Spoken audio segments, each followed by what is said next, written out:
The human liberation fleet was unlike anything the galaxy had ever seen. 200 ships built with the best of human innovation and captured alien technology. Each vessel carried not just weapons and soldiers, but teachers, doctors, and engineers ready to help. Enslaved species reclaimed their freedom. Fleet Admiral Hyunwoo commanded from his flagship Freedom's Dawn. The ship's name was written in dozens of languages from across the galaxy, a message of hope for every enslaved world they would visit. Our first target is the Kepler 442 system, Admiral Hyunwoo announced to his fleet commanders. Intelligence reports indicate it is a major industrial center with over 12 billion enslaved beings from 6 different species. The humans had learned that simply defeating the consortium military would not be enough. The enslaved species needed help to break free from thousands of years of conditioning. Many of them no longer remembered how to make decisions for themselves. Dr. Seo-young led the psychological rehabilitation team. She had developed new methods to help freed slaves recover their ability to think independently. The mind control devices are just the beginning, she explained to her staff. The real control comes from generations of breeding and training that convince these beings they are incapable of freedom. The Liberation Fleet arrived at Kepler 442 to find a massive industrial complex. Orbital factories and mining platforms surrounded the planet. Millions of alien workers toiled in the facilities producing goods for the consortium empire. The defending fleet was small and outdated. Most of their ships had been recalled to protect the consortium core worlds. The few remaining vessels surrendered immediately when they saw the human force. Admiral Hyunwoo broadcast a message to the planet below. People of Kepler 442, we are humans from Earth. We have come to offer you something your masters said was impossible. We offer you freedom. The response was silence. The enslaved beings below had never heard such words before. Human diplomat Soo-young led the first contact team to the planet's surface. What she found broke her heart. Billions of intelligent beings living in cramped dormitories, working 18-hour shifts, eating processed nutrition paste, and never questioning their fate. The dominant species on the planet was called the Zenthari. They had been enslaved so long that they had forgotten their original culture, language, and history. They knew only work and obedience. We are here to help you, Soo-young told a group of Zenthari workers through her translator device. The workers looked confused and frightened. Help us do what? One of them asked. Whatever you want to do, Soo-young replied. This answer only made them more confused. They had never been asked what they wanted before. It took weeks of patient work, but slowly the humans began to make progress. They started by improving living conditions, better food, shorter work hours, and medical care for the sick. They did not force any changes, but they showed the enslaved beings that life could be different. Dr. Seo-young worked with individuals who showed signs of recovering independent thought. Tell me about your dreams, she asked a young Zenthari female named Kiva. I am not supposed to dream, Kiva replied nervously. Dreams are inefficient, but do you dream anyway? Kiva was quiet for a long time. Finally, she whispered, Sometimes I dream about colors, not the gray of the factories, but bright colors like I see in some of the old ruins outside the city. This was a breakthrough. Deep inside, the enslaved being still had imagination and curiosity.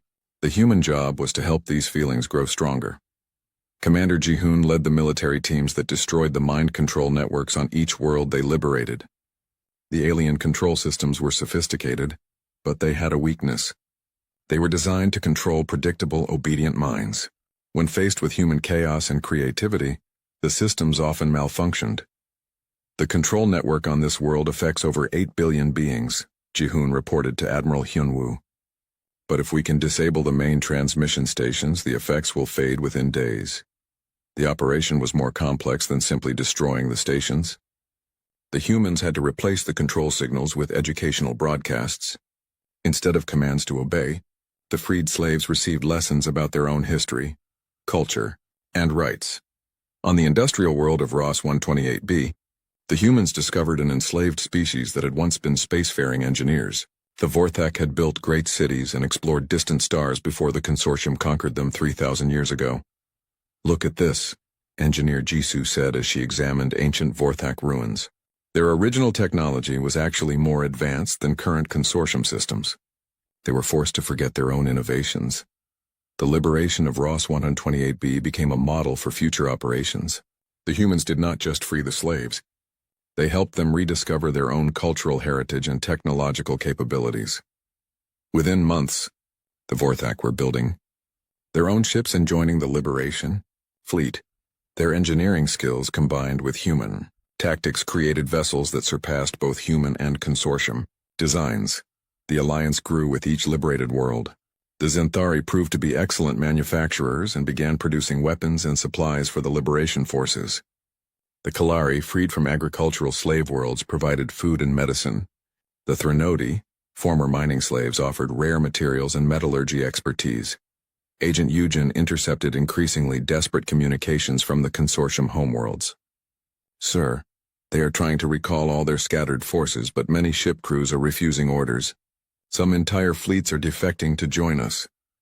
This was the psychological turning point of the war. For thousands of years, the consortium had convinced everyone that resistance was futile. Now their own forces were abandoning them to join the humans. The liberated species were learning to fight, but they were also learning something more important.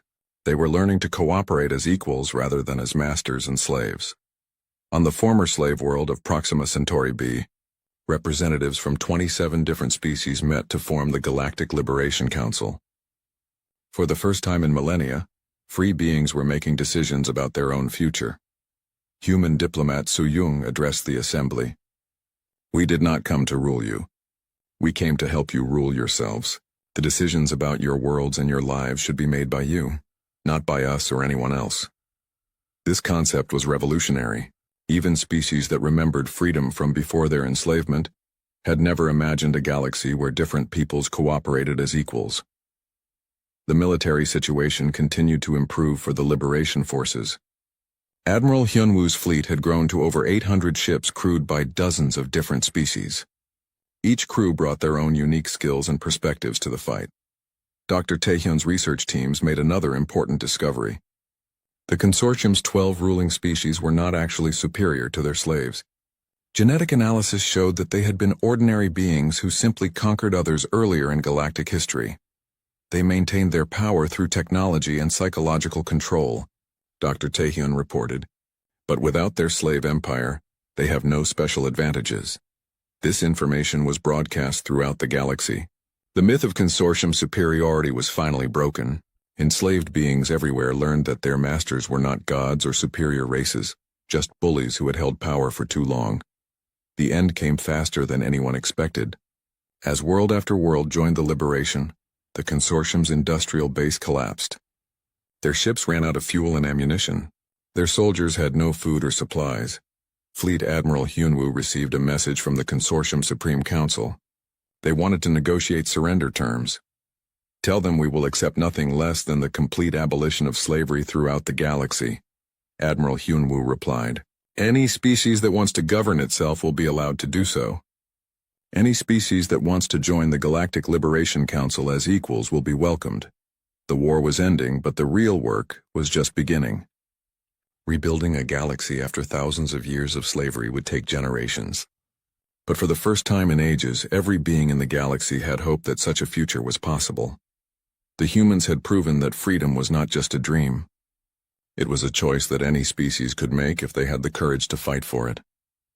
1 year after the invasion began, the massive alien fleet retreated to the edge of Earth's solar system.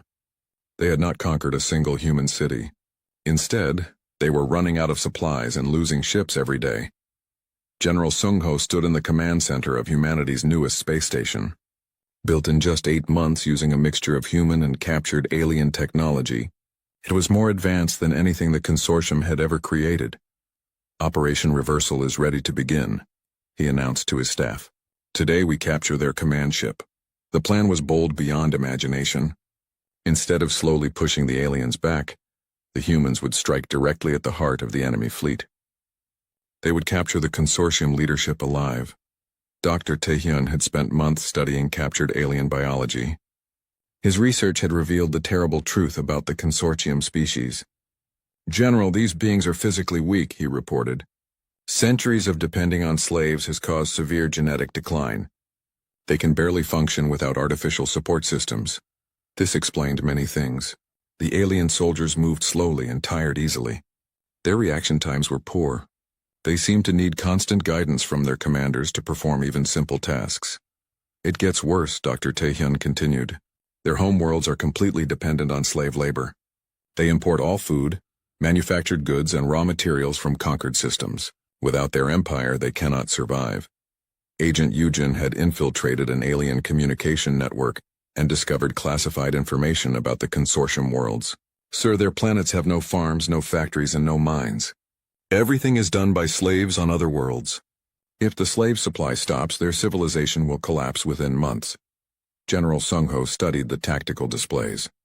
The alien command ship was massive, 10 times larger than any human vessel. It was protected by thousands of escort ships and the most powerful shields in the consortium fleet. How do we get through all those defenses? His aide asked. We do not go through them, Engineer Jisoo replied. We go around them. She had been working on humanity's most secret project. Using captured alien teleportation technology, human scientists had built something the aliens thought was impossible, a device that could transport entire ships instantly across space. The aliens use teleportation for small objects and individuals, Jisoo explained.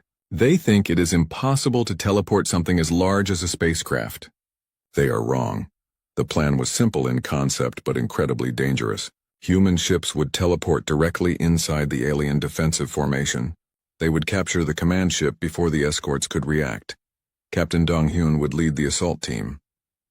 His ship New Hope had been modified with the experimental teleportation system. 12 other ships would accompany him on the mission. Remember, we want prisoners, not casualties, General Sung-ho reminded them. These alien leaders have information we need about their empire. The attack began at dawn, Earth time. The human ships activated their teleportation devices and disappeared. Across the solar system, alien sensors detected the energy signatures, but by the time they realized what was happening, it was too late. 13 human ships materialized inside the alien command ship's docking bays. The aliens had never imagined that anyone could penetrate their most secure facility so easily. Human Marines poured out of the ships and spread throughout the massive vessel. They moved with the coordination and speed that only free beings could achieve. The alien crew, bred for centuries to follow orders, could not adapt to this kind of rapid assault. Commander Hwan tried to organize a defense, but his communications were jammed by human electronic warfare systems.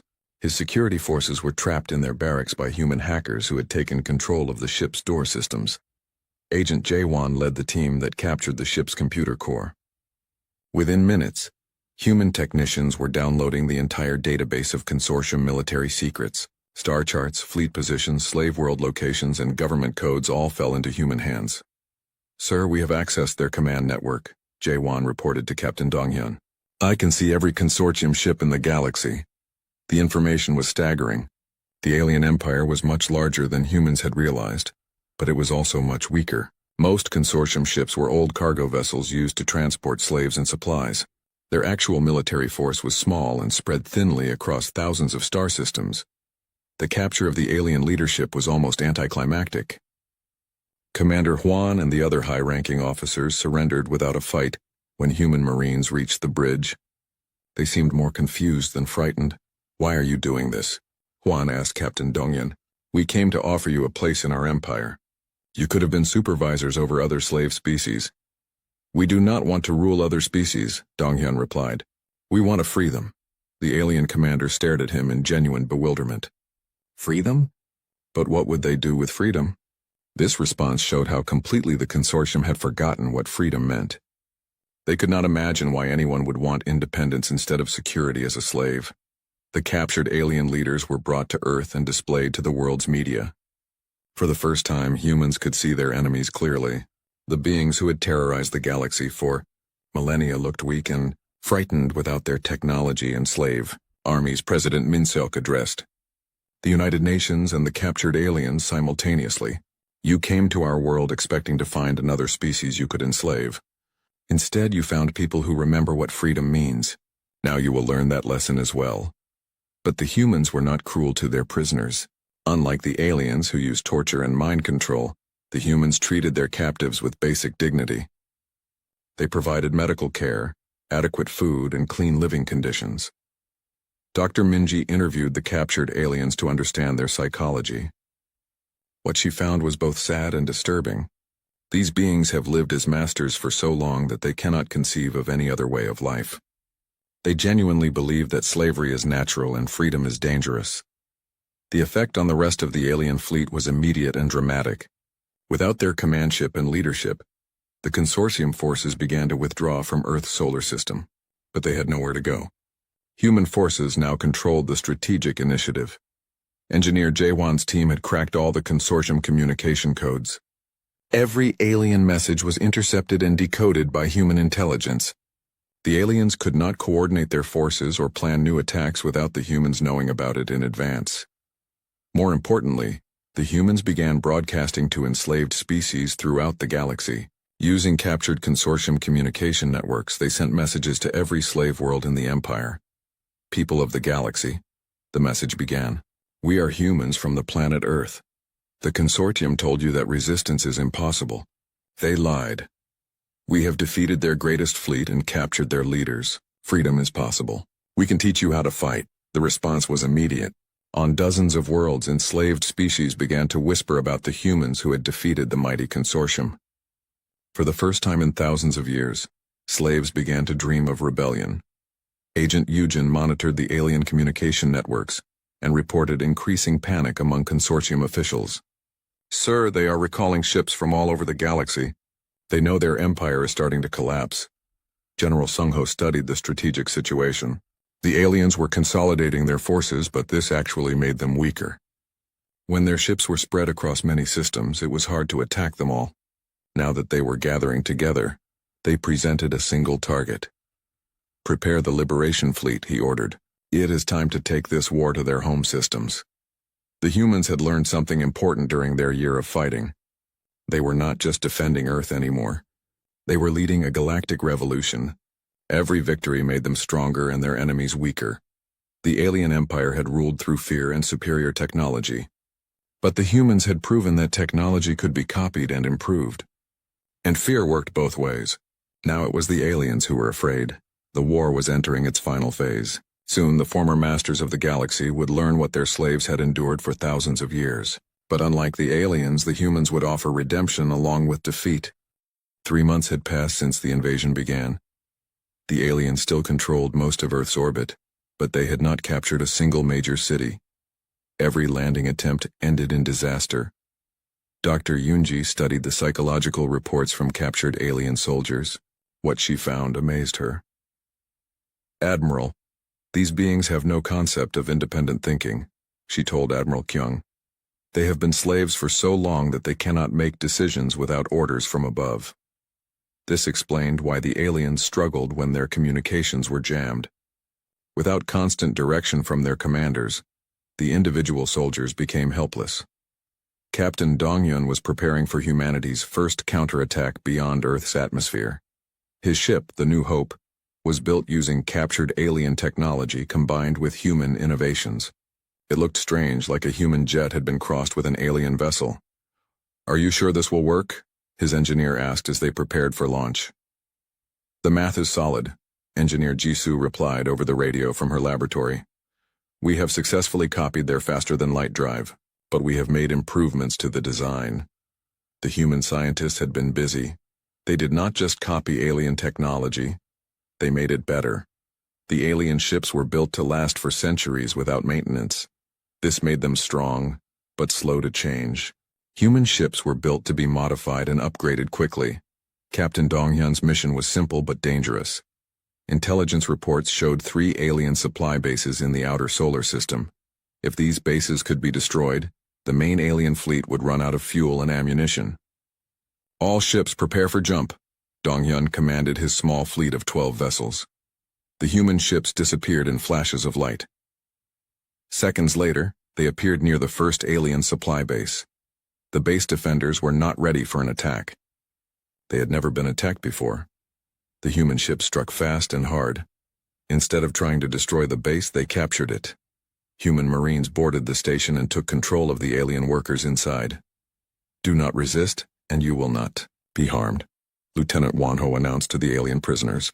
But the aliens did not resist. They could not resist. Without orders telling them to fight, they simply stood still and waited. Scientist Yuna examined the captured aliens. She made a shocking discovery. These beings are not just mentally controlled, she reported. Their species has been genetically modified over many generations. They have lost the ability to think for themselves. This was how the Galactic Consortium really worked. They did not just conquer species, they changed them. Over hundreds of years they bred the fight out of their slaves. They made them dependent and obedient. How long has this been going on? Admiral Kyung asked. Based on the genetic evidence, at least 10,000 years, Yuna replied. The consortium has been doing this to species across the galaxy. The implications were huge.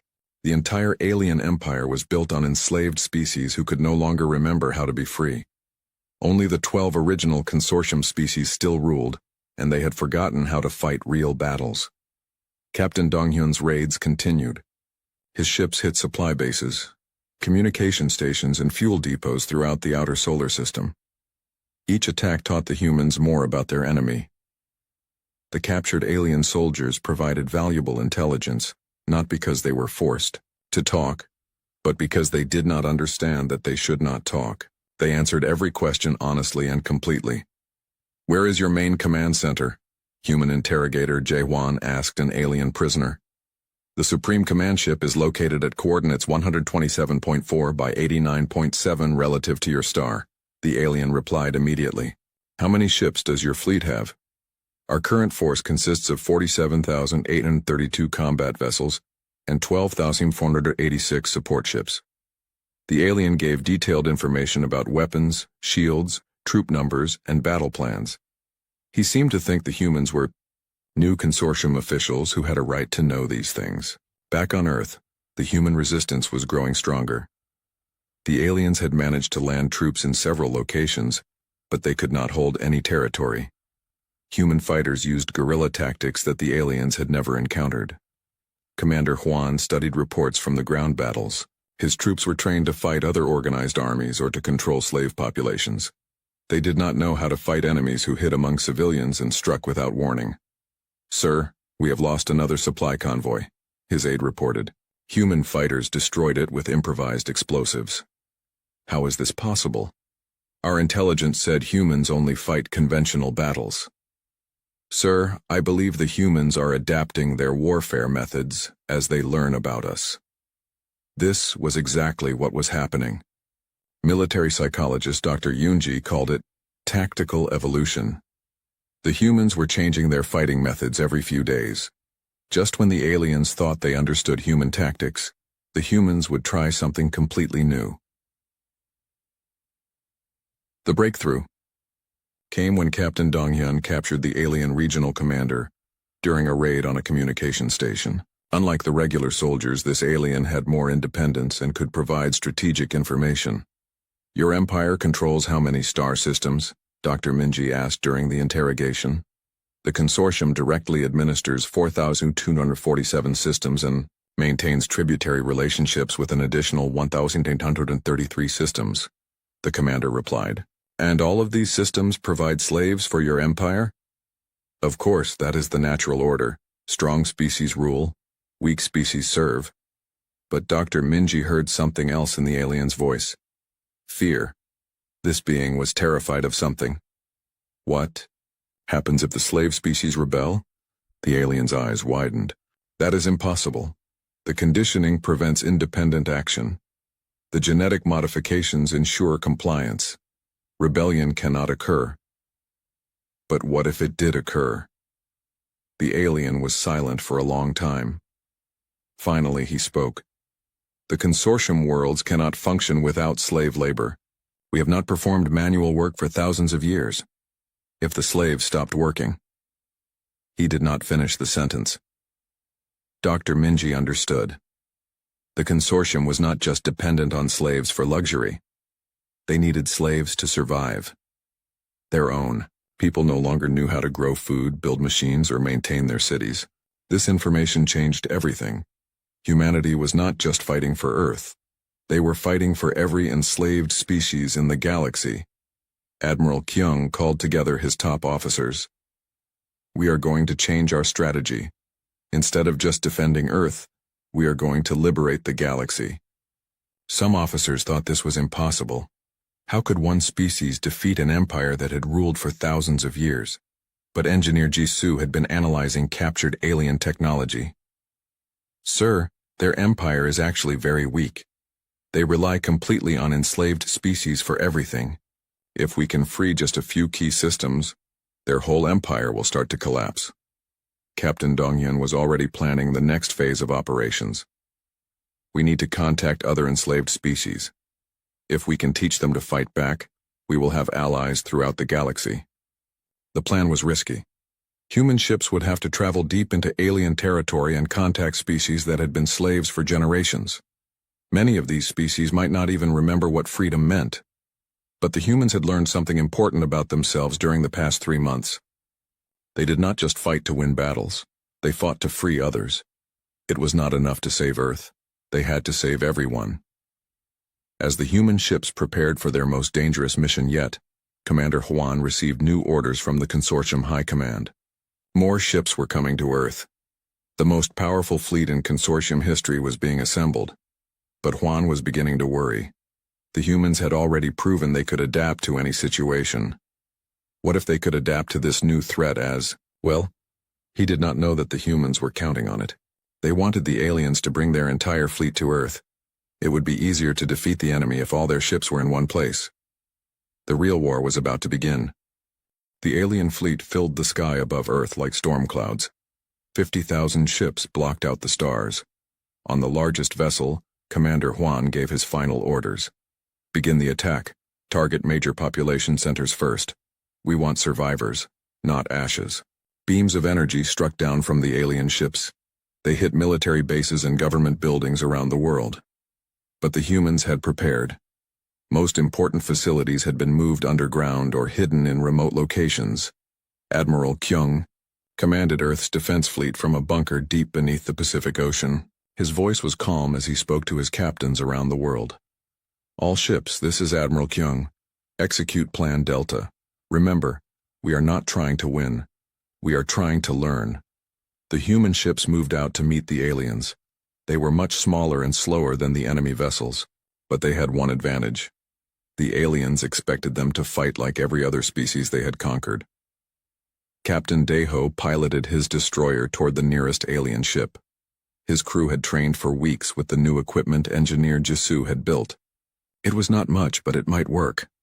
Target the bright spots on their hull, Daeho ordered. Those are the power sources for their shields. The human missiles were different now. Instead of explosive warheads, they carried electronic devices designed to drain energy. When they hit the alien's shield, they did not explode. They attached themselves and began to feed on the shield's power. The alien commander on the targeted ship watched in confusion as his shield strength began to drop. What is happening? Their weapons should not be able to affect us. More human missiles hit his ship. Each one drained more power from the shields. Soon the barrier that had protected alien ships for centuries began to flicker and fade. Impossible, the alien captain said. But his shields continued to weaken. When the shields failed completely, the human ships fired their regular weapons. Metal bullets and explosive missiles tore into the alien hull. The first consortium ship was destroyed. On the command ship, Hwan stared at his screens in disbelief. No primitive species had ever destroyed one of their vessels. How did they do that? His science officer studied the data from the destroyed ship. Sir, they targeted our shield generators with some kind of energy-draining weapon. We have never seen this technology before. Then we will adapt. Order all ships to increase shield power and focus fire on the human fleet. But the humans had already moved to their next strategy. Dr. Minji had made an important discovery during the first alien scout mission. She had studied the aliens' communication signals and learned something valuable. Admiral, I can jam their communications, Dr. Minji reported from her lab. Their ships talk to each other using a very specific frequency. If we broadcast on the same frequency, we can confuse their orders. Do it, Admiral Kyung commanded. Suddenly, the organized alien attack became chaos. Ships received contradictory orders. Some were told to attack, others to retreat. Wing formations broke apart as pilots tried to follow conflicting commands. Lieutenant Commander Wanho took advantage of the confusion. He led a squadron of fighters through the gaps in the alien formation. The human ships were small enough to fly between the larger alien vessels. "Target their engines," Wanho ordered.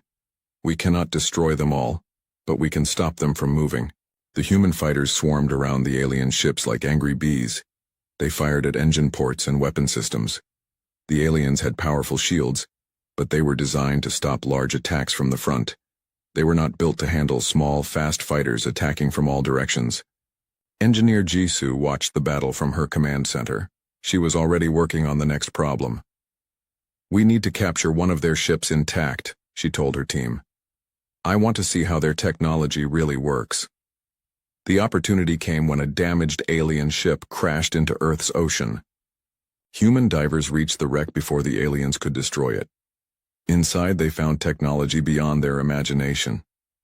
"Look at this," Jisoo said, as she examined an alien computer. "Their data storage can hold the information from 1,000 human libraries, and their power systems are incredibly efficient." But she also noticed something else. The alien technology was old. Very old.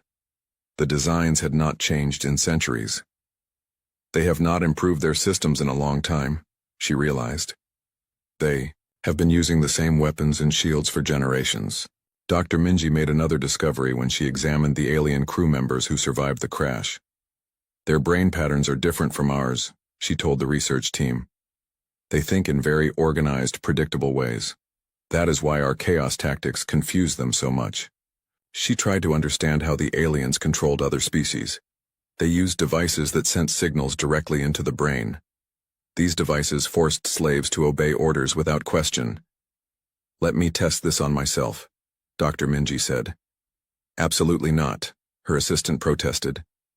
"It could damage your mind," but Dr. Minji was determined to understand the enemy. She put on the alien control device and activated it. Pain shot through her head like lightning, but something unexpected happened. Instead of controlling her mind, the device began to smoke and spark. "It does not work on us," she said, pulling off the damaged device. "Human brains are too chaotic for their control systems." This was huge news. The aliens controlled their empire through mind control devices.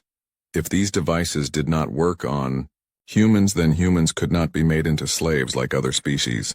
Admiral Kyung received reports from around the world. The aliens were winning the battle, but not as easily as they had expected. Human ships continued to use new tactics that the aliens had never seen before. "Sir, we have destroyed 12 alien ships and damaged over 100 more," his aide reported, "but we have lost 53 of our own vessels." The numbers were not good. The humans were losing ships faster than they could replace them, but they were learning with every encounter. Captain Daeho survived his third battle of the day. His ship was damaged, but still flying. He had personally destroyed 2 alien vessels using tactics that no military academy had ever taught. "The key is unpredictability," he reported to Admiral Kyung. "Every time we do something new, it takes them time to figure out how to respond. We need to keep changing our methods." The battle continued for days. The aliens slowly pushed the human ships back toward Earth. But with each victory, they paid a higher price. The humans were getting better at fighting, while the aliens were just getting more confused. Commander Huan had never experienced a battle like this. Usually primitive species either surrendered immediately or were destroyed within hours. The humans had been fighting for a week and were actually getting stronger. "Sir, we need reinforcements," his aide suggested. "These humans are not like other species." Huan agreed. He sent a message to the consortium home worlds. "Send more ships. The humans are proving more difficult than expected." But he did not understand the real problem yet. The aliens had forgotten how to fight a real war. For centuries, they had only fought against slaves and primitives who gave up quickly.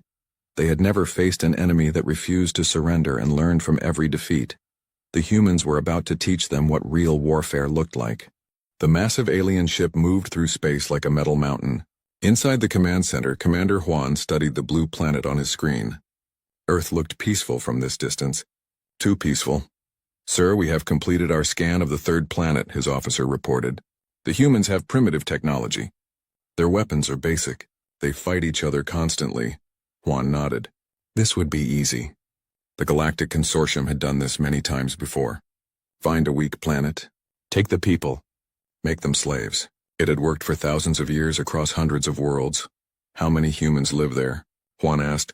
About 8 billion, sir. They are divided into many small groups called countries. These countries often fight each other over resources and territory.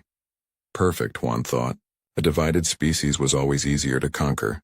When people fought each other, they could not fight together against invaders.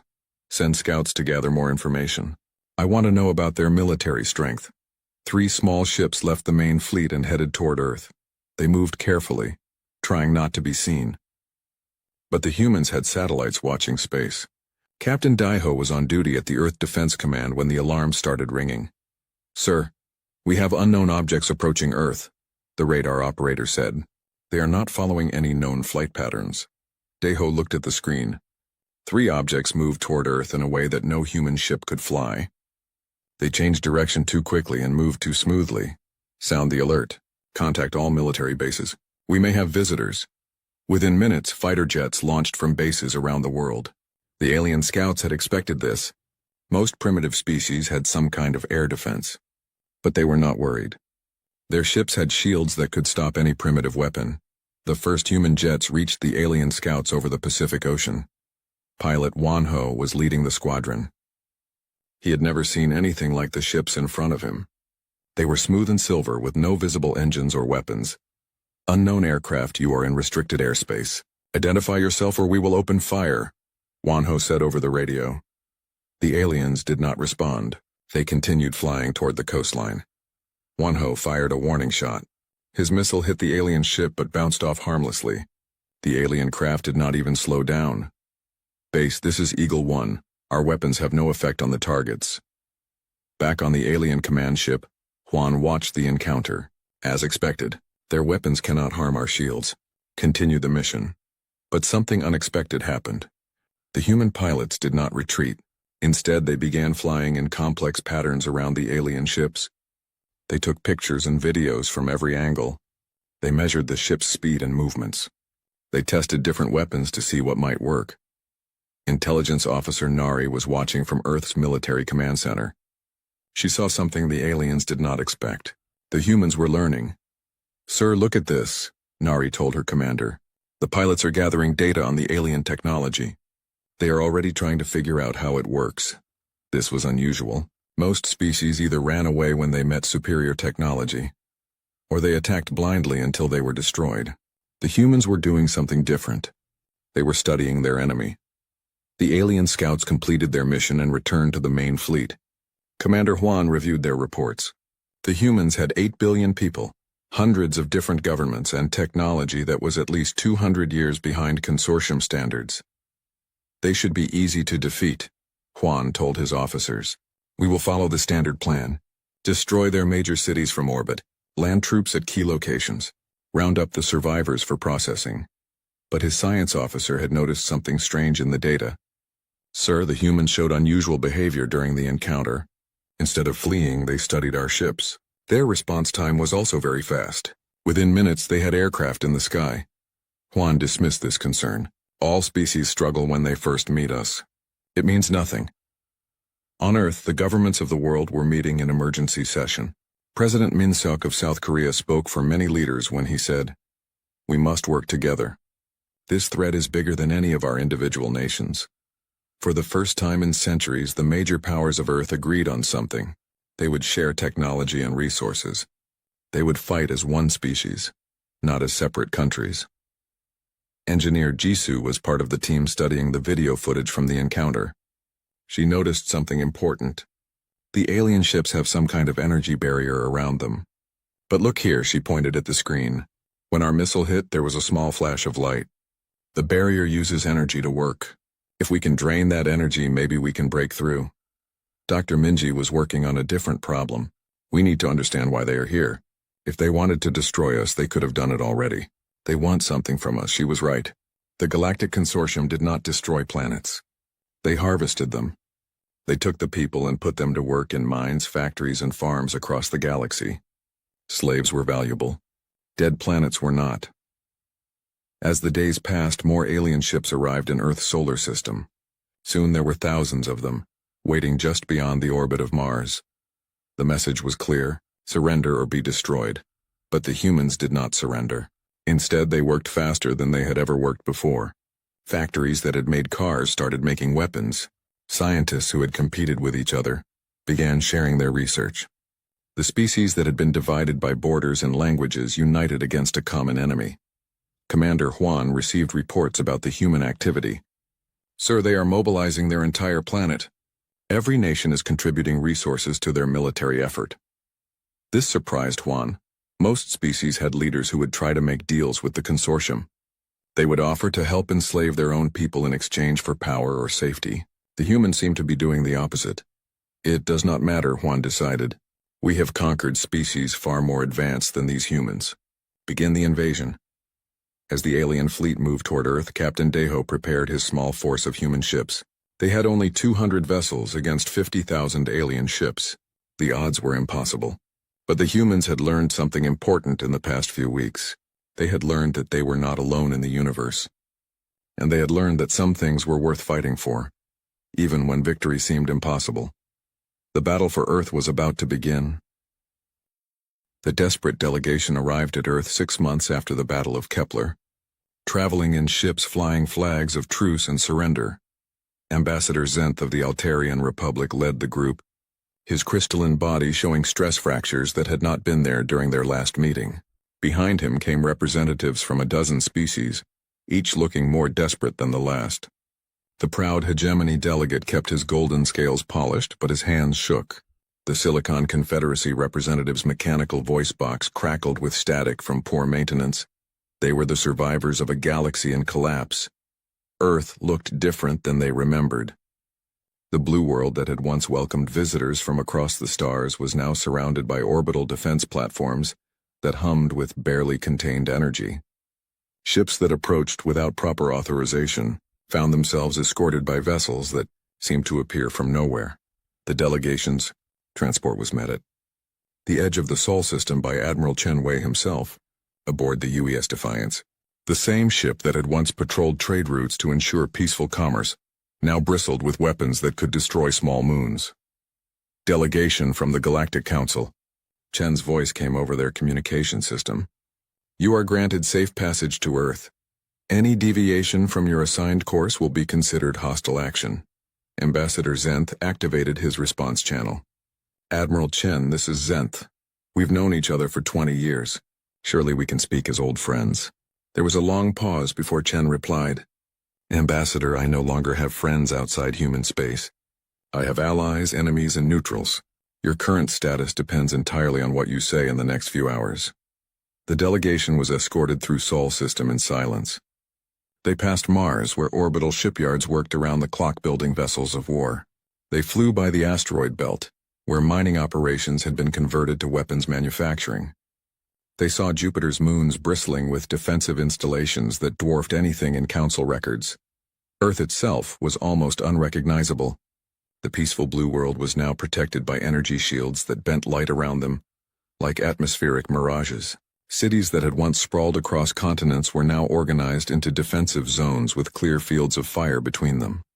They landed at Geneva, where the old United Nations building had been restored to its former glory. But unlike the warm diplomatic center it had once been, the building now felt like a fortress. Security was tight, weapons were visible, and every human they met looked at them with barely concealed hostility. Chancellor Elizabeth Harper met them in the same chamber where humanity had first joined the galactic community 3 centuries before. But the room had changed.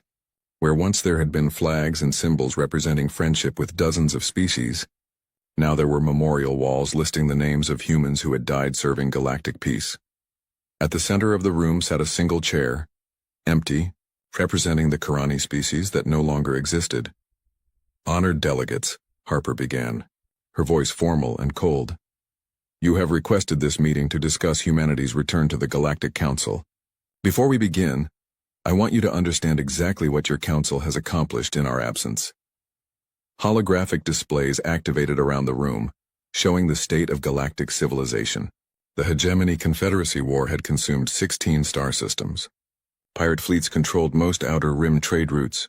Refugee camps housed millions of displaced beings with no hope of return to their homes. The Vorthak Empire, Harper continued, has completed their extermination of the Karani people. 8 billion sentient beings are dead because your council chose politics over protection. Xanth stood, his crystalline form ringing softly. Chancellor Harper Elizabeth, I know humanity is angry. We all are. But without human guidance, the galaxy is tearing itself apart. Billions more will die if this chaos continues. Harper's expression did not change. Ambassador Xanth, humanity guided the galaxy for 300 years. We prevented wars, mediated disputes, and protected the innocent. In return, when we asked you to protect 8 billion peaceful beings, you chose to protect your trade agreements instead. The situation was complex, protested the hegemony representative. Economic stability affects everyone. You had to consider profit margins, Harper interrupted. While people died, you calculated shipping costs. She walked to the empty chair representing the Karani. This chair will remain empty forever, because your council decided that convenience was more important than justice. Every time you meet, you will look at this chair and remember what your choices cost. The delegation shifted uncomfortably. The Silicon Confederacy representative spoke through his crackling voice box. Chancellor, the past cannot be changed, but the future still can be. We offer humanity full leadership of the Council, complete authority over galactic policy. You could reshape civilization according to human values. Harper almost smiled. You offer us leadership over a burning galaxy. You want us to clean up the mess you made after rejecting our attempts to prevent it? Xanth leaned forward desperately. Elizabeth, humanity has always been the galaxy's moral center. Without you, we've lost our way. You need someone to solve your problems, Harper finished. You need someone to make the hard choices you're afraid to make. You need someone to take responsibility while you reap the benefits. She activated another holographic display, this one showing human space. Unlike the chaos consuming the rest of the galaxy, human territory was an island of stability. Trade flowed smoothly between human worlds. Conflicts were resolved quickly through established legal systems. Peace was maintained through strength rather than negotiation. Ambassador Xanth, Harper said, let me tell you what humanity learned during our time away from galactic politics. We learned that peace without justice is meaningless. We learned that diplomacy without strength is worthless. Most importantly, we learned that some species will only respect power. The Xantorian delegate spoke for the first time. Chancellor, surely you don't intend to abandon the galaxy permanently? Humanity has always stood for cooperation and unity. Humanity stands for justice, Harper corrected. For 3 centuries, we tried to build that justice through cooperation. The galaxy rejected that approach. Now we will try a different method. She pressed a control and the room's displays showed human military strength. Fleets that had grown from nothing to overwhelming force in just months. Defense networks that could protect entire sectors of space. Weapons that could eliminate threats before they fully materialized. The Galactic Council is hereby dissolved, Harper announced. Effective immediately, humanity recognizes no authority over human space except human authority. The delegation erupted in protests and desperate pleas, but Harper raised her hand for silence. However, she continued, humanity is willing to establish a new organization. We will call it the Galactic Protection Authority. Membership will be voluntary, but it will operate under human command with human values. Xanth looked confused. What would be the difference? Harper's smile was cold and final. The difference, Ambassador, is that the old council required consensus to act. The new authority will require consensus to prevent action. When we determine that justice demands intervention, we will intervene. Member species may object, but they cannot stop us. And if we refuse to join? Asked the hegemony representative. Then you continue dealing with your problems alone, Harper replied. But understand this. The authority will protect its members from all threats, including threats from non-member species. If you attack our allies, you attack us. If you threaten peace, we will end that threat permanently. The room fell silent as the implications sank in. Humanity was offering protection, but only on their terms. Species could join and accept human authority, or remain independent and face whatever consequences came their way. This is ultimatum. the Silicon Confederacy delegate said flatly. Yes, Harper agreed. It is. For 300 years, humanity accepted your ultimatums. We compromised our principles to maintain unity. We watched the innocent suffer to preserve consensus. No more. She walked to the window overlooking Lake Geneva. The water was calm and peaceful, reflecting the lights of a city that had learned to balance serenity with strength. You have 72 hours to decide, Harper announced without turning around.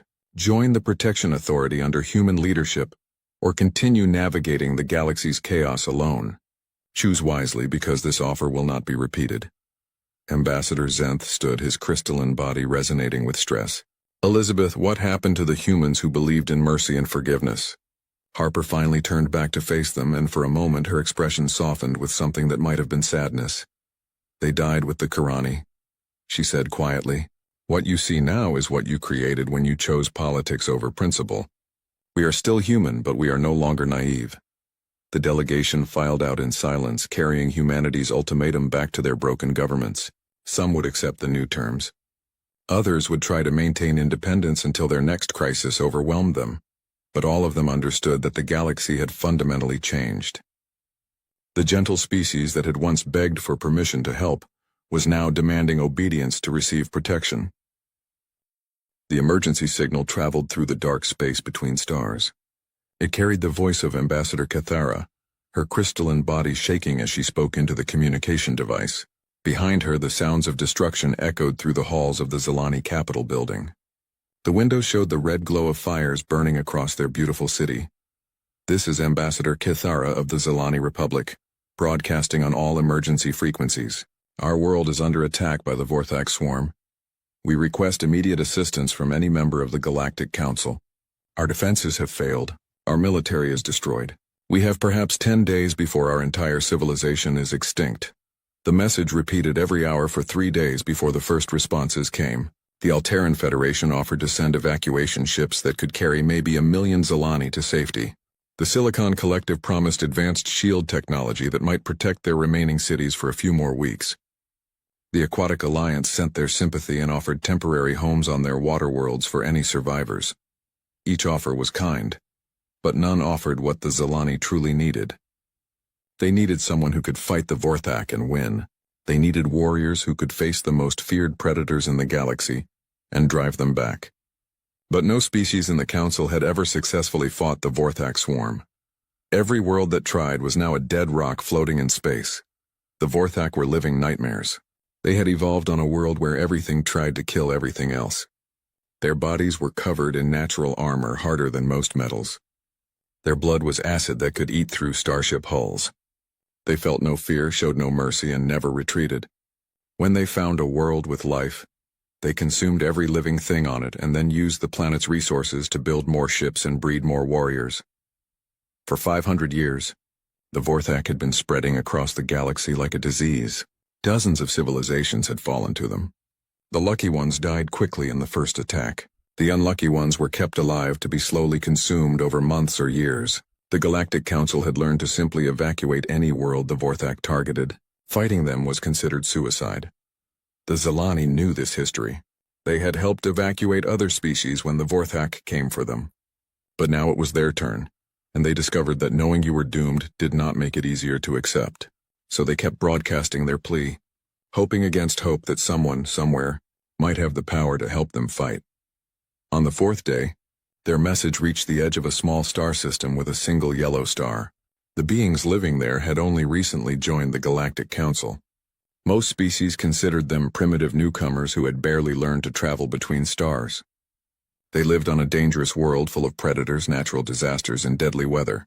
The council members thought of them as tough, but not particularly advanced. These beings called themselves humans. The human listening post that received the Zilani message was a small station orbiting their home planet Earth. Lieutenant Maria Santos was on duty when the signal came through. She listened to the entire message 3 times before she really understood what she was hearing. Another species was being wiped out by the Vorthak, and they were begging for help. Maria immediately sent the message to Earth Command.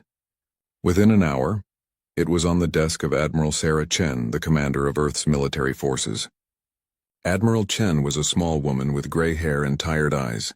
She had spent 40 years fighting wars on Earth and in space. She had seen humanity at its worst and at its best. She knew what her species was capable of when they were truly angry. Admiral Chen called an emergency meeting of the Joint Chiefs of Staff. The 5 most senior military officers on Earth gathered. In a secure room deep underground, they listened to the Zilani message in silence. When it ended, the room stayed quiet for a long moment. "How long do we have?" asked General Martinez, the head of the Marine Corps. "The message is 4 days old," Admiral Chen replied. "If their estimate was correct, the Zilani have maybe 6 days left." "Can we get there in time?" asked Admiral Kumar, who commanded the space fleet. "If we leave immediately and push our fastest ships to their limits, yes." "Barely." General Washington, the oldest person in the room, leaned forward. "The question is whether we should. The Vorthak have never been defeated. Every species that tried to fight them is extinct. Are we ready to risk human lives for aliens we have never met?" The room was quiet again. These were people who had spent their lives making hard choices. They knew that sending human ships against the Vorthak might mean sending them to die, but they also knew what it meant to watch helpless while innocent people were slaughtered. Admiral Chen stood up. "The Zilani are members of the Galactic Council, same as us. They helped evacuate the Corlan when the Vorthak hit their world last year. They sent medical supplies to the Vrex colonies when the plague hit. They are good people, and they are dying." She walked to the window that looked out over the Pacific Ocean.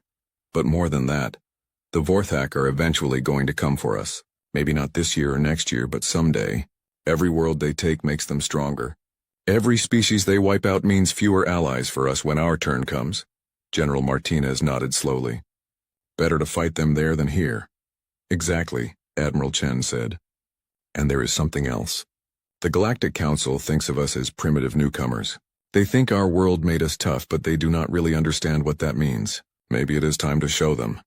She turned back to face the group. "The Vorthak think they are the ultimate predators.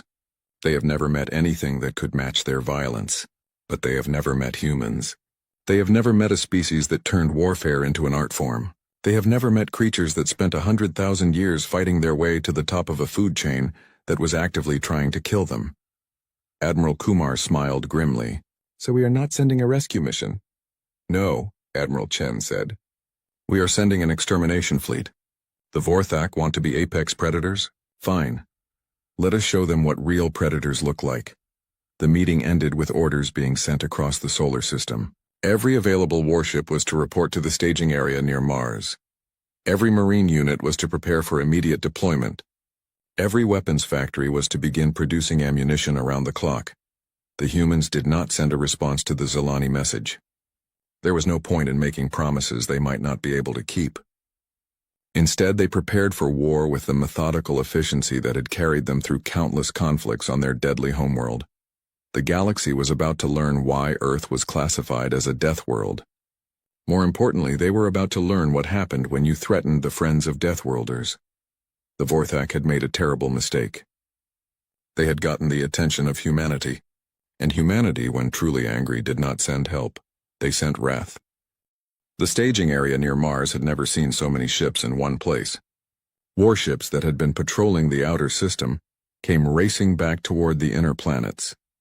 Vessels that had been in maintenance were hastily repaired and pressed into service. Ships that had been retired were pulled from storage and given new crews. Captain Marcus Rivera stood on the bridge of the battlecruiser Retribution and watched the fleet assemble. He had served in the Border Wars, the Asteroid Rebellion, and the Titan Campaign. He had seen humanity fight desperate battles against impossible odds, but he had never seen anything like this. The ships gathering around Mars were not the clean, elegant vessels that other species built. Human warships were ugly, practical things designed for one purpose: killing enemies as efficiently as possible. They bristled with weapons. Their hulls were covered in armor that could stop almost anything. Their engines were overpowered to let them move faster than their enemies expected. Most importantly, they were crewed by humans who had grown up on a world that tried to kill them every day. Earth had taught humanity that the universe was a dangerous place where only the strong survived. It had taught them to be paranoid, aggressive, and absolutely ruthless when threatened. Rivera watched as the heavy cruiser Vengeance took its place in the formation. Its captain was Elena Vasquez, a woman who had earned her reputation fighting pirates in the asteroid belt. She had never lost a battle, and she had never left an enemy ship intact. The stories about what she did to pirates who targeted civilian ships were enough to make hardened Marines uncomfortable. Next came the destroyer squadron led by the Fury. Its captain was James Park, a quiet man who spoke softly and killed efficiently. He had spent 10 years hunting down terrorist cells that tried to use stolen military equipment against civilian targets. He did not believe in taking prisoners when civilians had been harmed. The assault carriers arrived last, their holds full of Marines who had volunteered for what everyone knew was likely a suicide mission. These were not regular soldiers. These were the veterans of humanity's worst conflicts, men and women who had seen things that would have broken most species. They had volunteered because someone needed to protect innocent people from monsters. Admiral Chen moved between the ships, meeting with the captains and reviewing the battle plans. The intelligence they had on the Vorthak was limited but disturbing. The aliens were not just violent. They were intelligent in their violence. They used biological weapons that could adapt to defenses. They had ships that could regenerate damage by consuming matter from space. They fought with a coordination that suggested some kind of hive mind. They have never faced anything like us, Admiral Chen told the assembled captains during their final briefing. Every species they have fought has tried to minimize casualties, to find diplomatic solutions, to fight clean wars with rules and honor. We are not going to do any of those things. She activated a holographic display showing the Vorthak bioships. The images were horrifying. The ships looked like giant insects crossed with cancerous growths. They pulsed with unnatural life, their surfaces covered in what looked like mouths full of sharp teeth. These things are designed to intimidate their enemies. Admiral Chen continued. They want their victims to be afraid, to make mistakes, to break and run. That might work on species that evolved in peaceful environments. It will not work on us. Captain Rivera raised his hand. What are our rules of engagement, Admiral? Simple, Admiral Chen replied. Kill them all. The Vorthak do not take prisoners, they do not negotiate, and they do not retreat. They consume entire civilizations. We are going to return the favor. The room was quiet. These were professional soldiers who understood the reality of war, but the Admiral was talking about something beyond normal military operations. She was talking about genocide. I know what I am asking, Admiral Chen said. I know this goes against everything we usually believe about warfare, but the Vorthak are not like other enemies. They are a disease that spreads from world to world, consuming everything in their path. You cannot negotiate with cancer. You can only cut it out. Captain Vasquez spoke up. What about survivors? What if some of them try to surrender? The Vorthak do not understand surrender, Admiral Chen replied. They have never retreated from any battle. They fight until they are all dead, or until their enemies are all dead. We are going to accommodate them. The final preparations took 18 hours. Ships were loaded with extra ammunition, spare parts, and medical supplies. The Marines checked their equipment one last time and said goodbye to their families through video calls.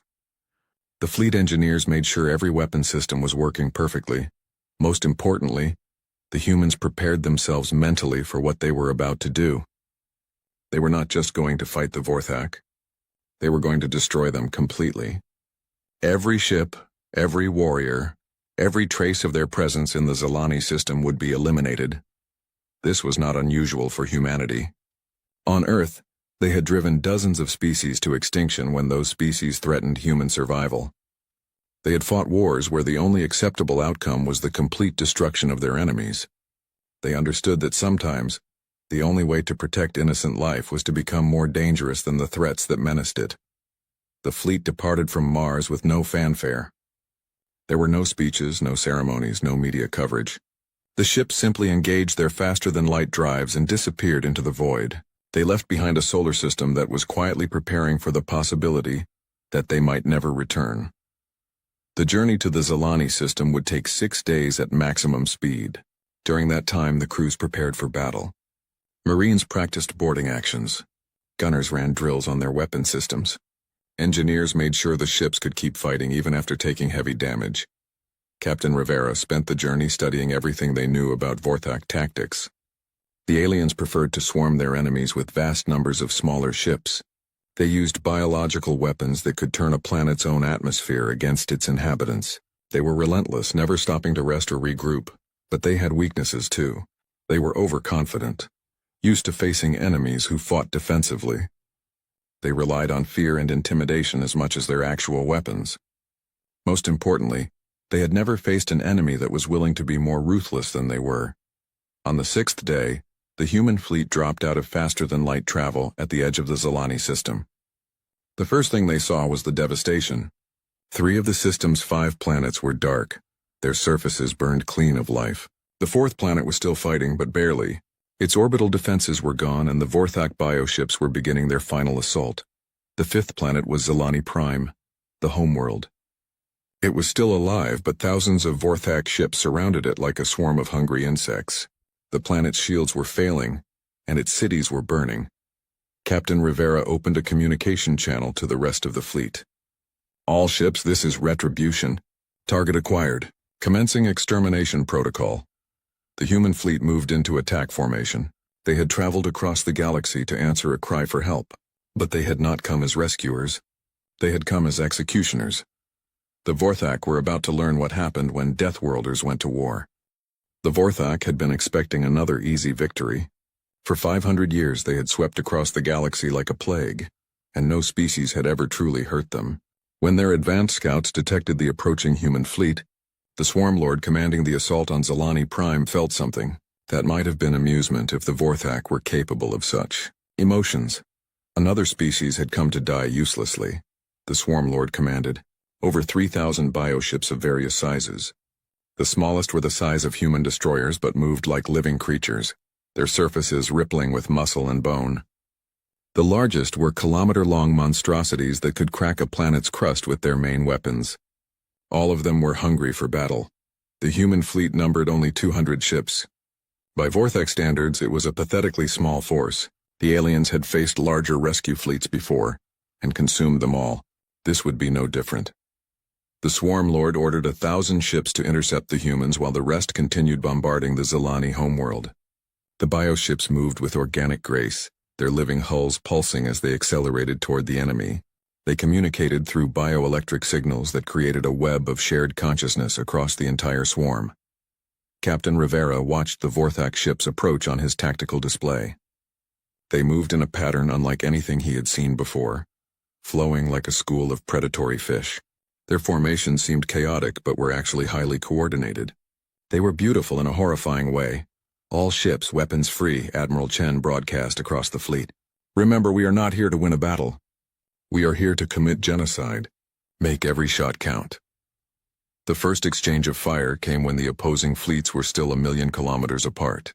The Vorthak opened with biological projectiles that were part weapon, part living creature. These biomissiles could adjust their course in flight and release clouds of acid when they hit their targets. The human response was very different. Kinetic rounds moving at significant fractions of the speed of light crossed the distance between fleets in seconds. When they hit Vorthak bioships, the results were catastrophic.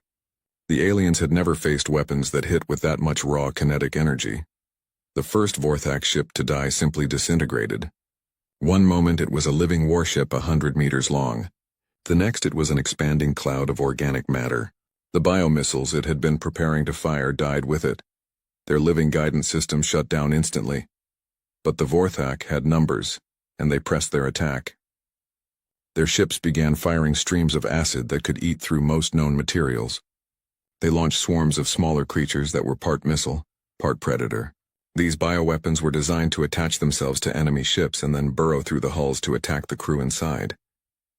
The humans had prepared for this. Their ships were armored with layers of ablative material that could absorb acid attacks. Their point defense systems used rapid-fire lasers to burn down incoming biomissiles before they could reach their targets. Most importantly, their crews were not afraid. The Vorthak had relied on fear as much as firepower for centuries. Their ships were designed to look like nightmares. Their weapons were meant to cause horror as well as damage. Species that saw Vorthak bioships often broke and ran before the real fighting even started. Humans looked at the alien ships and saw targets. Captain Rivera's ship, the Retribution, found itself facing 3 Vorthak vessels at once. The aliens tried to surround him, planning to overwhelm his defenses with concentrated fire. It was a tactic that had worked against countless other species. Rivera ordered his ship to accelerate directly toward the largest Vorthak vessel. As the range closed, both ships opened fire with everything they had. Streams of acid splashed against the Retribution's armor, while kinetic rounds punched through the bioship's living hull. At the last moment, Rivera ordered his ship to roll and fire its main guns at point-blank range. Nuclear warheads designed for ship-to-ship combat detonated inside the Vorthak vessel's body cavity. The bioship convulsed once and died, its organic systems unable to cope with that level of destruction. The other two Vorthak ships tried to ram the Retribution, but Rivera was ready for them. His ship's engines flared to full power, pushing it out of the way just as the aliens committed to their attack. The two bioships collided with each other instead, their living hulls tearing apart in a shower of acid and organic debris. Across the battlefield, similar scenes were playing out. The humans fought with a cold efficiency that the Vorthak had never encountered.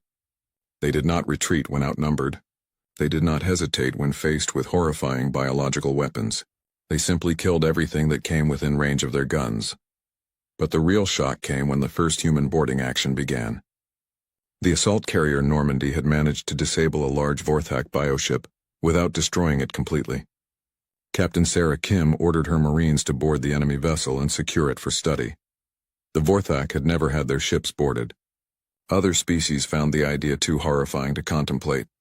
The interior of a bioship was a living nightmare of pulsing walls, acidic atmosphere, and creatures designed to kill intruders.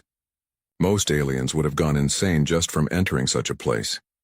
The human Marines who cut their way into the bioship were not most aliens. They were veterans of urban warfare on Earth. Soldiers who had fought in the toxic ruins of chemical plants and the flooded tunnels of destroyed cities. They wore powered armor that protected them from acid, and carried weapons designed to kill in close quarters. Sergeant First Class Maria Santos led the first squad through the bioship's corridors. The walls around them pulsed with alien life, and the air was thick with spores that would have been deadly to most species. Her suit's systems filtered out the toxins while her helmet display highlighted potential threats. The Vorthak warriors they encountered were nightmares made flesh. Each one was 2 meters tall and covered in natural armor. Their claws could tear through most materials, and their acidic blood made them dangerous even when dying. They moved with the speed and grace of perfect predators. Santos and her squad killed them methodically. Human weapons were designed to stop large, dangerous creatures. The explosive rounds from their rifles punched through Vorthak armor and detonated inside their bodies. The aliens died quickly and violently, their own acid blood eating away at their corpses. But it was not just the efficiency of the killing that shocked the Vorthak.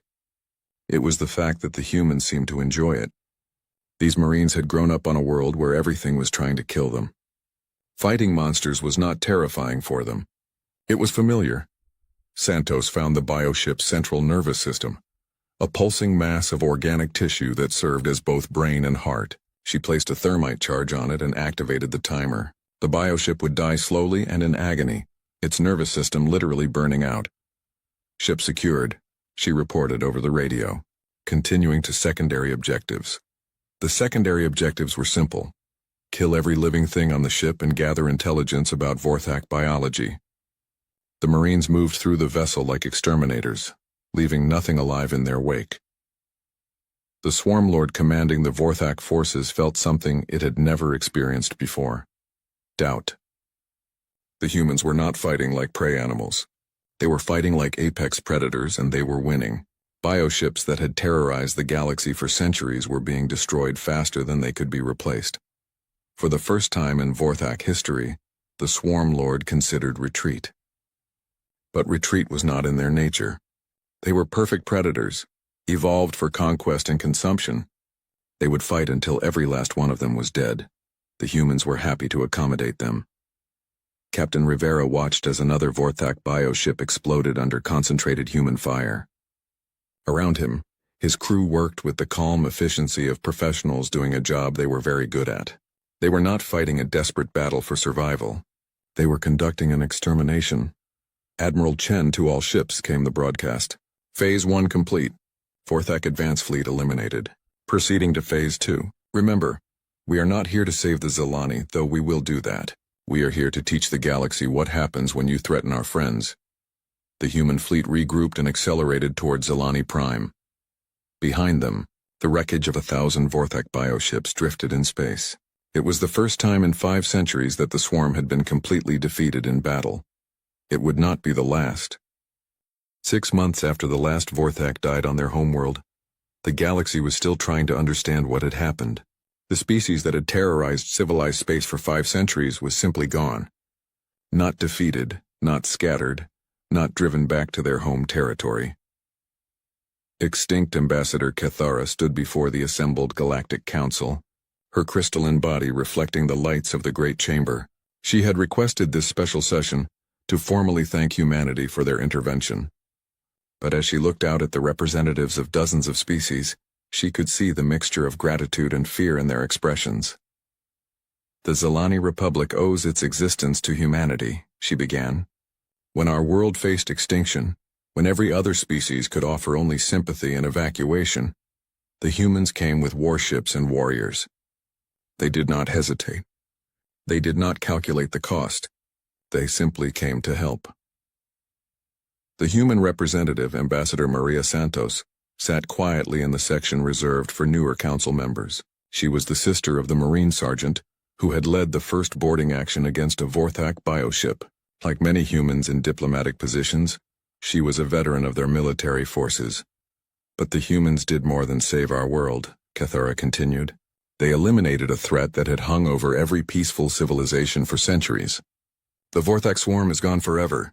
Our children will grow up in a galaxy where that particular nightmare cannot touch them.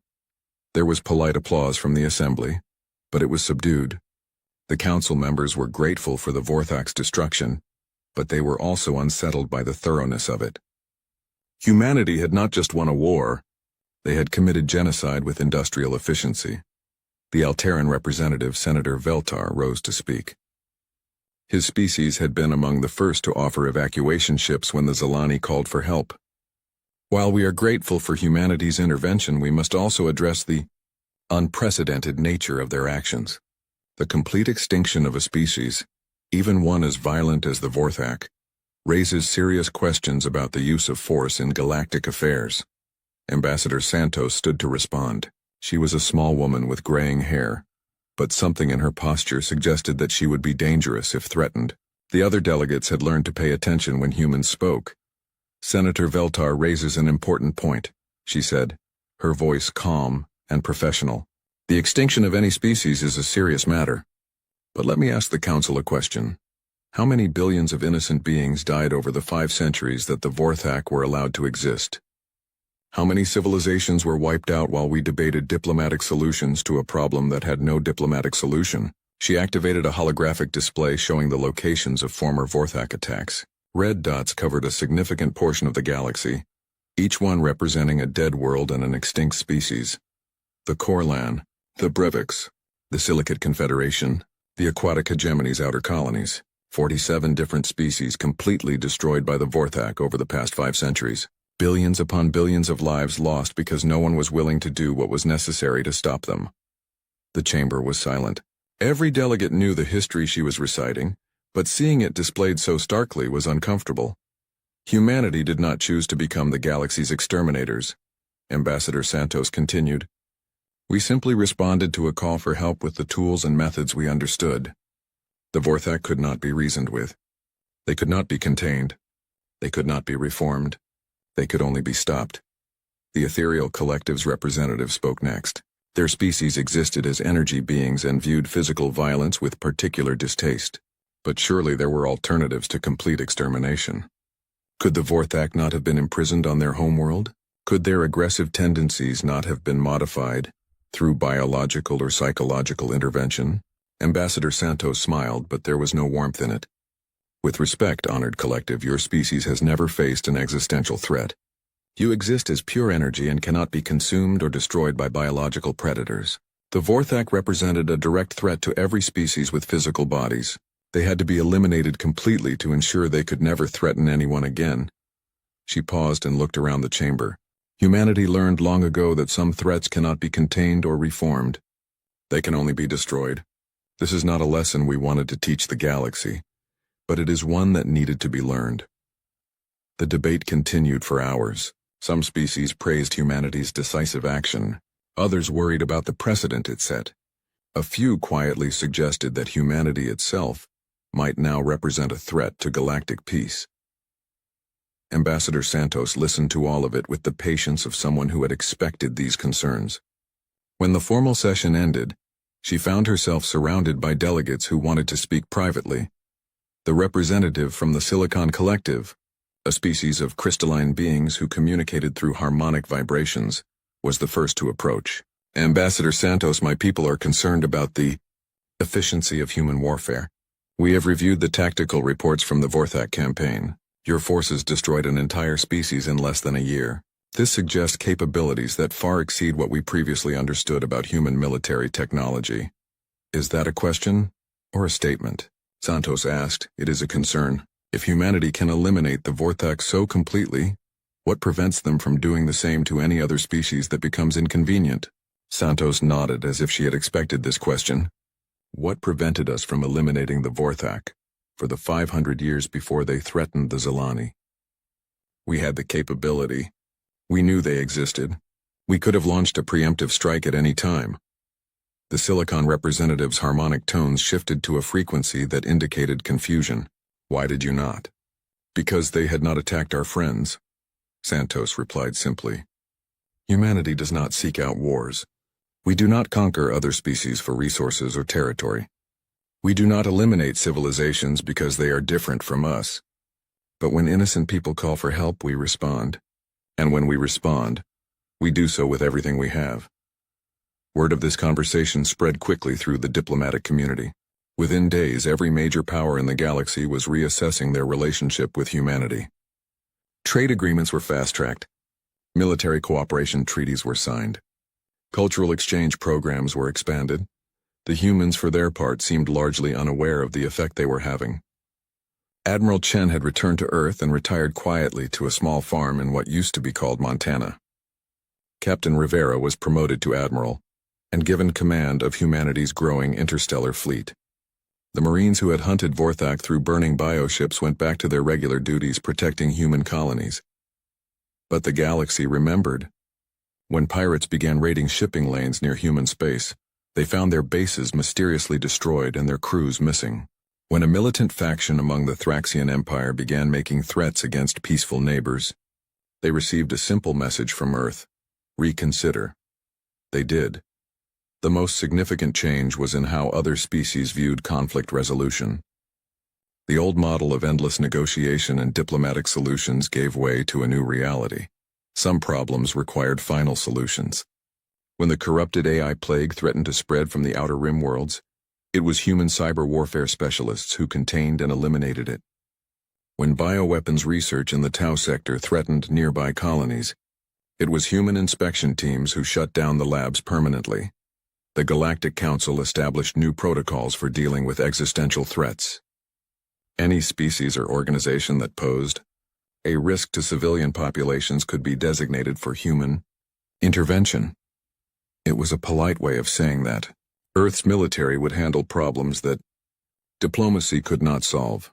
A year after the Vorthak extinction, Ambassador Kithara visited Earth as part of a cultural exchange program. She stood in the memorial garden that humanity had built for the species they had saved from extinction. 47 crystalline monuments marked the civilizations that had been destroyed by the Vorthak, before humans intervened. Your people have changed the galaxy, she told Admiral Chen, who had come out of retirement to attend the dedication ceremony. We did what was necessary, Chen replied. Nothing more, nothing less. But how do you live with it? How do you sleep at night knowing that you ended an entire species? Admiral Chen looked up at the stars visible through the garden's transparent dome. Somewhere out there, Zelani children were growing up safely because of what humanity had done. Dozens of other species could pursue their peaceful development without fear of the swarm. I sleep very well, she said finally. The Vorthak made their choice when they decided to become a plague on the galaxy. We simply gave them the ending they had chosen. For so many others, the conversation was recorded by Zelani historians and became part of the official record of what humans called the Vorthak War. Other species referred to it by different names: the Great Purge, the final solution, the human intervention. But whatever they called it, the lesson was clear. Humanity had not sent help to the Zilani. They had sent